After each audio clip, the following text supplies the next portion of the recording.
के आसपास। अरे चला लेंगे थोड़ा थोड़ा, बैठ जा, बैठ थोड़ा पीछे हो गए। अरे यार भी भीड़ कम करो, यहाँ पीछे लोग हैं, उनके रास्ते ही हो गए भाई। तो यहाँ से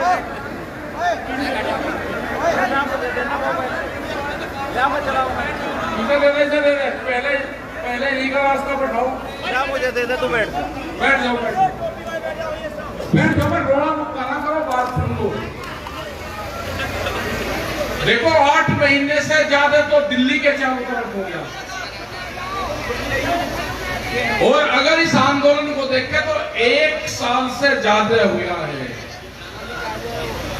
जब से ये कानून बन रहे हैं। पंजाब के लोग तो सड़कों पे बैठ के थे,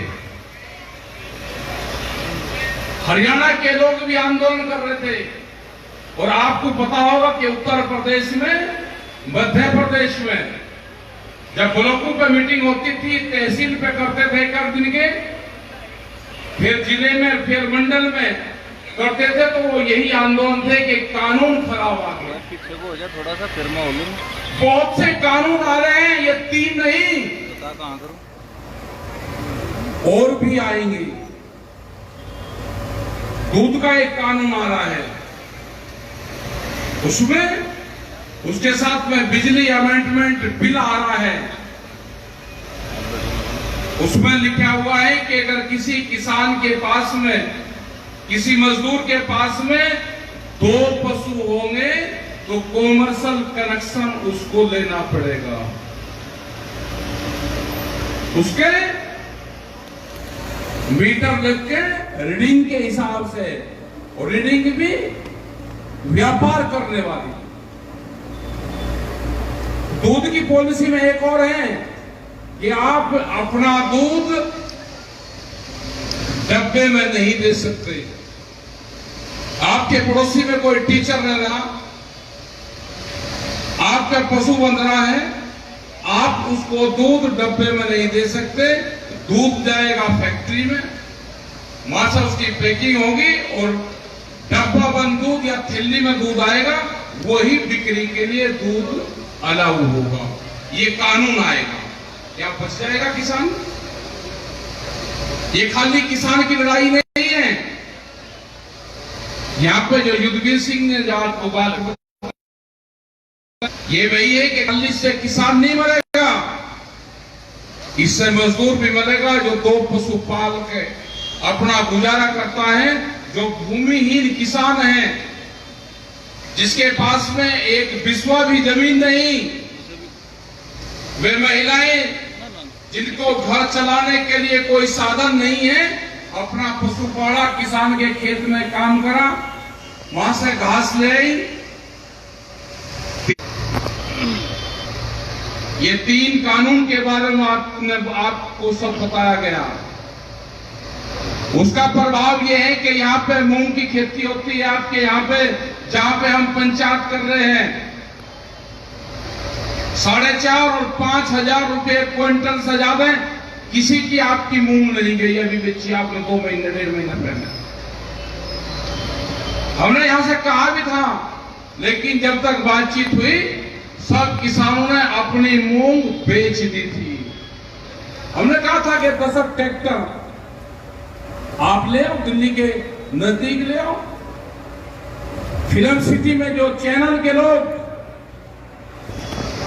आपके बारे में उल्टी सीधे बयानबाजी करते हैं, और प्रधानमंत्री ने कह रखा है कि कहीं पे भी ले जाकर बेच सकते हो, तो हमको तो कहीं उनका ऑफिस भी लगता है, नोएडा के अंदर है, हमको कहीं पार्लियामेंट का गेट भी लगता है, वहां पे भी बड़े व्यापारी बैठे हुए हैं, क्योंकि कानून पार्लियामेंट के अंदर बनते हैं। ये बेचेगा किसान। गए जब नरेला की मंडी का हाल, युद्धवीर सिंह ने बताया कि गेहूं का रेट 200 रुपया कम था, लेकिन यहाँ के जो किसान बैठे हुए हैं, जो रियल में यहाँ पे किसानों ने बेचा, और ये बिल्कुल सही है कि 1300 और 1400 रुपए तक गेहूं बिका। और जिस दिन ये मंडियां खत्म हो जाएंगी, आप अपने यहाँ को रोड पे को जरूर देखते होंगे, टोल पे आप लोग बैठे हुए हैं। बिहार का जो मजदूर है, जो नौजवान है, बिहार का हजारों बस आपके इसी रास्ते से जाती है। बिहार में आना जाना करते हैं कम से कम 20 से 25 हजार लोग हर रोज इन्हीं रास्तों से नौकरी करने के लिए। बिहार का मजदूर, जिसको हम मजदूर कहते हैं यहाँ पे, वो बिहार का किसान है जहां पे 15-16 साल पहले मंडियां खत्म हो गई।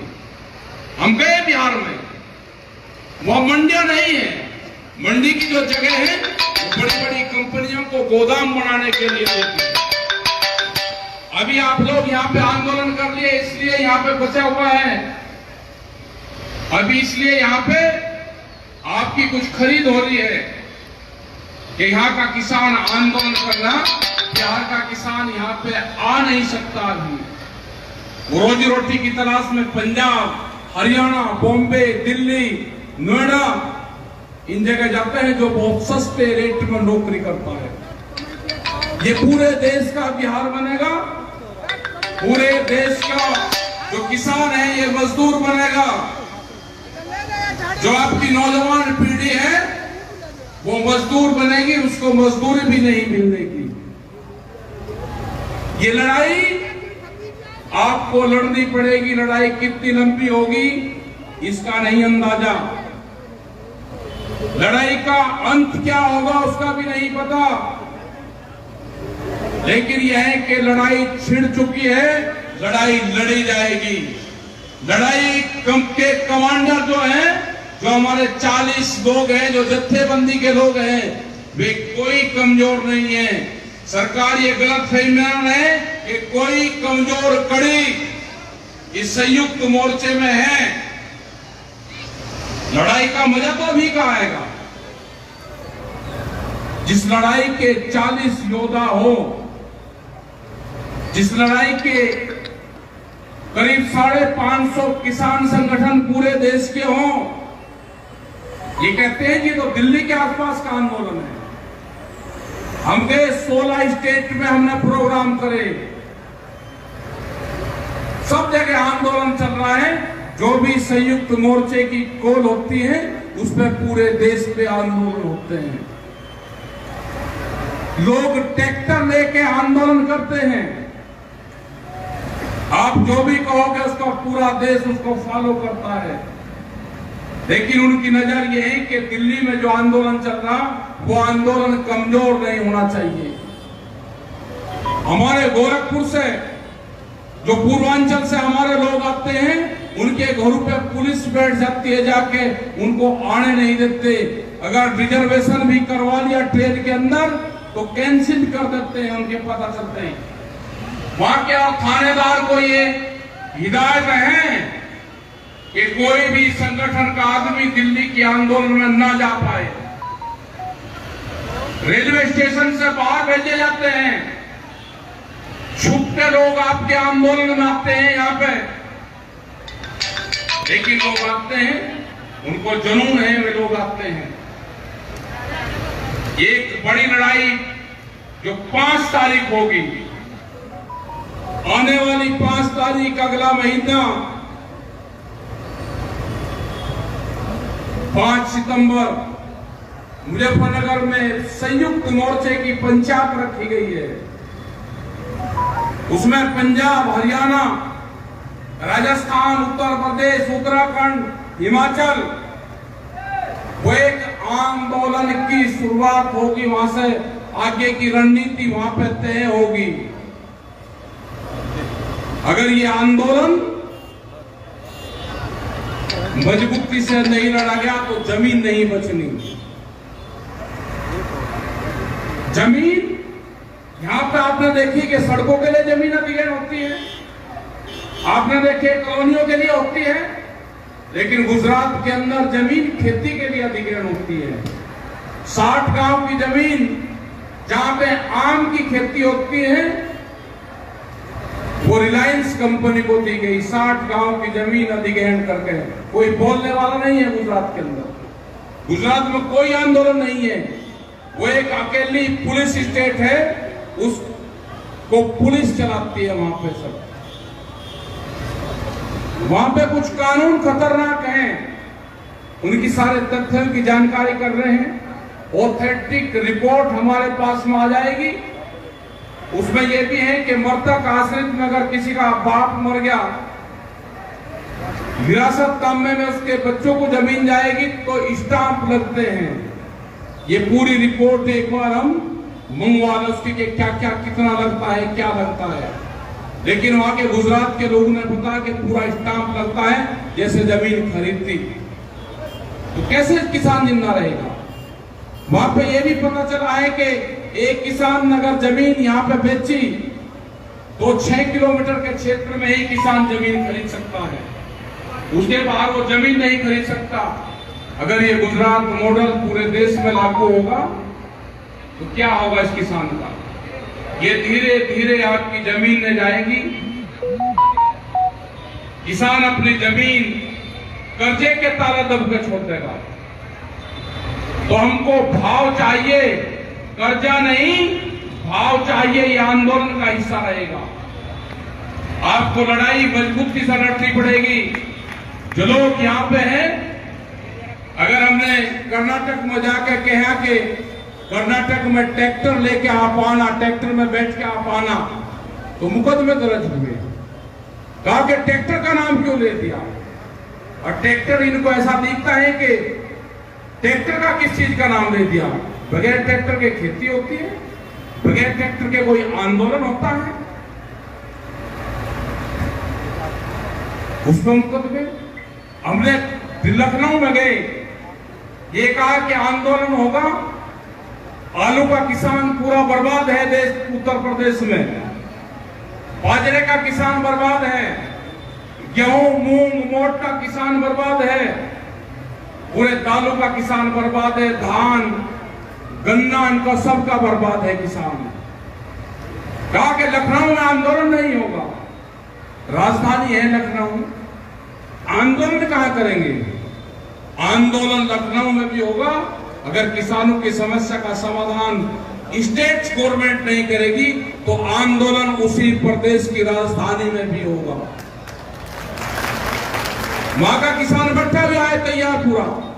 जो किसान दिल्ली नहीं आ सकता वो किसान वहां पे आंदोलन करेगा। इस आंदोलन की खासियत यह है कि बागपत का एक किसान वो अपने गांव के खेत में बैठा आंदोलन करने के लिए, पानी के लिए, तो सरकार वहां तक भी गई थी। सरकारें वहां तक भी गई, चुगम्मा नहर की खुदाई हो, उसमें पानी आए, उसने आंदोलन सड़क पर नहीं करा, अपने खेत में बैठा अपनी झोपड़ी बनाई और आंदोलन उसने वहां पर करा, झंडा लगा कर आंदोलन करा।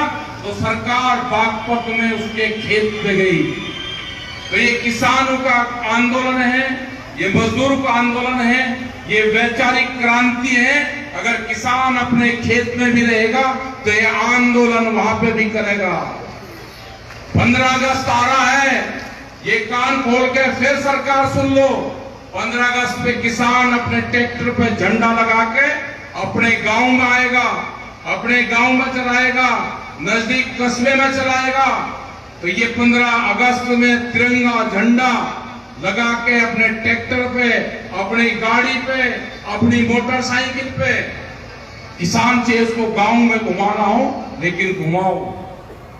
ये 15 अगस्त हमारा है, ये झंडा हमारा है, इनको कोई लगाव नहीं है इस झंडे से।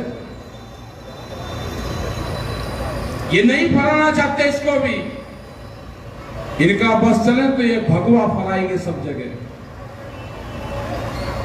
ये आंदोलन जब तक कानून वापसी नहीं होगा, आंदोलन जारी रहेगा। आप बरसात के टाइम पे आए, आपका धन्यवाद। और हमने जब यहाँ पंचायत होने से पहले हमने जगह बताई थी कि पुल के नीचे करना, बहुत दिन से कह रहे कि पुल, ये आंदोलन स्थल आपके रहेंगे, ये पंचायत स्थल आपके रहेंगे। और हमेशा ये बरसात में, सर्दी में, गर्मी में टेंट लगाने की जरूरत नहीं। आज अगर ये पंचायत होती बाहर तो कितना भी टेंट लगा लेते, क्या हो सकता था। तो इसको जरा इकसार करवा के, इसमें टाइल्स बिछवा के, बीच में को नाड़ा दुआ के, बढ़िया फुलवाड़ी लगा के, ये आंदोलन स्थल ये हो गया, पंचायत होगी, इन पे जरा अपना लिखवा लो, पुताई इस पर करवा लो अपनी। अब अपना गांव, अब अपना पिलर, यहाँ क्या वो बांटना है, एक गांव एक पिलर दे दो, अपने पे तो कुछ ही कलाकारी करो, रंग बिरंगी कलाकारी करो, अपने गांव का नाम लिखो, अपने बुजुर्गों का नाम लिखो, यहाँ पर लिखो, वहां लिखो, इतने पिलर है, किसी की लड़ाई झगड़ा ही। तो भाई सब लोग, मेरी माताएं बहनें भी बैठी, हरियाणा की तरफ पे इनको भी निकलना पड़ेगा। हरियाणा में पूरे के पूरे टोल थामती है महिलाएं, और पुलिस से सबसे पहले मुकाबला करें, रोज आंदोलन करवा लो उनसे। तो माताएं बहनों को भी आगे निकलना पड़ेगा, जो नौजवान है घर में सो रहा है उसको भी निकलना पड़ेगा, जमीन बचानी है तो आंदोलन करना पड़ेगा। आपका बहुत बहुत धन्यवाद, आप यहाँ पे आए, आपने बात सुनी। जय हिंद, जय भारत, जय, धन्यवाद।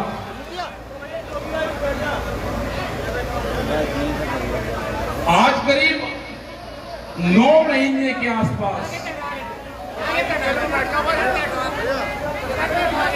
अरे चला लेंगे थोड़ा थोड़ा, बैठ जा, बैठ थोड़ा पीछे हो गए। अरे यार भी भीड़ कम करो, यहाँ पीछे लोग हैं उनके रास्ते ही हो गए भाई।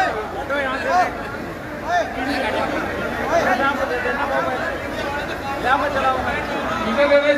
पहले पहले इन्हीं का रास्ता बैठाओ, क्या मुझे दे दे, तू बैठ जा।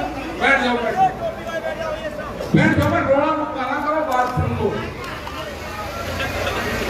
देखो 8 महीने से ज्यादा तो दिल्ली के चारों तरफ हो गया, और अगर इस आंदोलन को देखें तो 1 साल से ज्यादा हुआ है। जब से ये कानून बन रहे हैं, पंजाब के लोग तो सड़कों पे बैठ के थे, हरियाणा के लोग भी आंदोलन कर रहे थे, और आपको पता होगा कि उत्तर प्रदेश में, मध्य प्रदेश में जब ब्लॉकों पे मीटिंग होती थी, तहसील पे करते थे 1 दिन के, फिर जिले में, फिर मंडल में,